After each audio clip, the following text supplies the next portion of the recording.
he had warned that this, he felt he was being targeted. Why? I could say that I feel targeted at any moment, and I'm living in the UK, in London. Any Palestinian journalist, when we first become journalists, we are faced by two options: knowing that we're going to be targeted and killed at any moment just because we're going to have a camera and a mic and our words. And the second one is to stop our career early on because we're scared about our family, our children, our parents. Anas chose the first option. Anas dedicated his life for Gaza, for Palestine. Even in his will, his last words were, "Do not forget Palestine. Keep talking about Gaza." Anas is one of the best journalists that Gaza gave birth to. He was not just a journalist. He was a father, he was a friend, he was a son. He was an amazing part of any place he's in, his work, his friends, his family. He's very loved. You could see from the pictures, you could see from his funeral. In Israel, though, the reporting of this story is all about how the Israeli forces say he was a Hamas commander, the leader of a cell. Chris, I'm just going to ask you something. How many people have been killed in Gaza since the start of the genocide only? I'm not going to talk about... but please answer my question. No, I'm not here to answer any of your questions. I'm going to answer the question. 60,000 people almost. Do you think all of them are part of Hamas? No, I know on Anas, but I'm just asking a question to make my point. 60,000 people, half of them or more than half are women and children. I don't see children who are 1 year old or not even in their mother wombs launching rockets into Israel. Anas was a journalist. If he was part of Hamas, why is he always on Al Jazeera TV reporting? You're here right now, you're reporting, you're a journalist. That's what your job is. He was doing his job day and night. He was being starved as the other people in Gaza, I mean, Israel...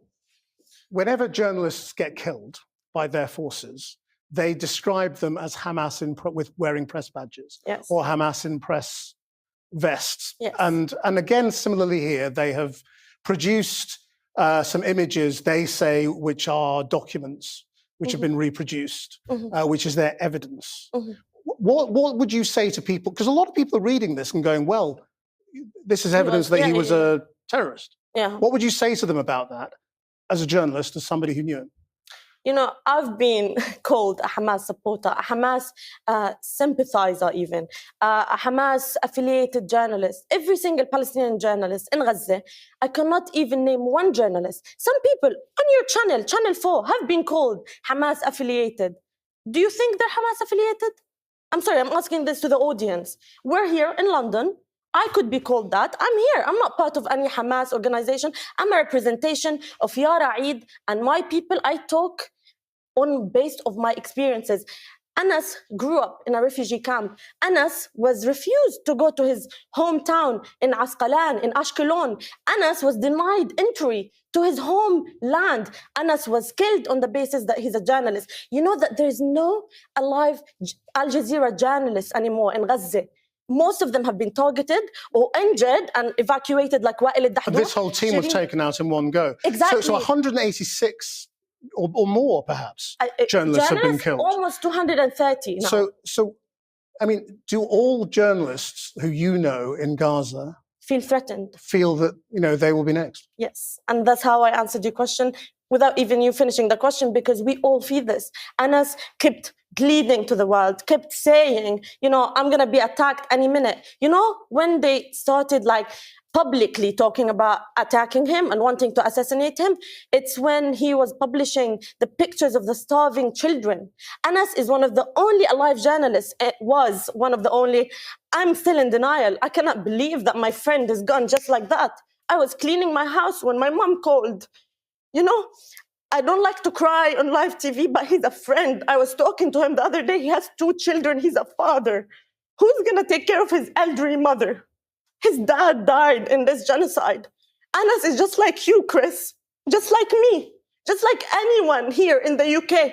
He had a life, he had a wife, he had children, he had dreams, and he had a country that he wanted to fight for, not because he was part of Hamas or a militant group. I've been getting death threats just because I speak about what's happening in English. You know, they threatened to kill my mom. They threatened with... When you say... Who? Yeah. Israeli Zionists or the Mossad themselves sending me death threats. Even people here, even in London, have been trying to track where I live to scare me. But you know, as I said, there's two types of journalists. You can see some of Western journalists that I criticize heavily that speak about freedom of speech, and you know, they get, I don't know, taught at the best institutions in the world, Harvard, Columbia, Oxford, and then they cannot say what's happening as it's happening. I've been on Sky News and people telling me that Palestinians die when Israelis get killed. We don't just drop dead, Chris. We actually get killed by the most advanced weapons.